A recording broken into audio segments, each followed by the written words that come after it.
The 10 theatrically released installments of the Star Wars film franchise, including 2008's animated offering, The Clone Wars, have combined to outgross the Harry Potter series at the worldwide box office. Ever since the galaxy far, far away first premiered in 1977, Star Wars has been at the forefront of the pop culture zeitgeist, achieving popularity few other brands have seen.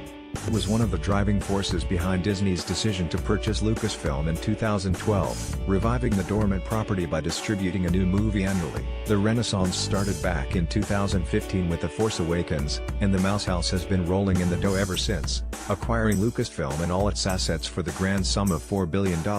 It took Disney only 3 tentpoles to make that money back, not to mention copious amounts of merchandise sales. Superheroes and comic book adaptations may be the talk of the town, but Star Wars has become a box office dynasty lately, with 3 straight $1 billion hits, Force Awakens, Rogue One, and The Last Jedi, that ended their respective runs as the highest-grossing film of the year on the domestic charts. That success means Star Wars is climbing up some all-time ranks, and it's just past another famous fantasy series. According to Star Wars Newsnet, all of the Star Wars movies have cumulatively brought in $8.55 billion globally, narrowly edging out the $8.53 billion amassed by the, to date, 9 entries in the Harry Potter franchise. J.K. Rowling's cinematic wizarding world consists of the 8 adaptations of her original books, plus spin-off/prequel Fantastic Beasts and Where to Find Them. A sequel to Fantastic Beasts, The Crimes of Grindelwald, will hit multiplexes this fall.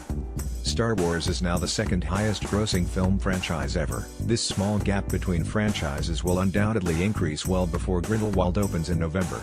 The Last Jedi has only been playing for 3 weekends and still has a long way to go before closing. Estimates suggest it will finish with approximately $1.6 billion worldwide. It's currently at $1.04 billion.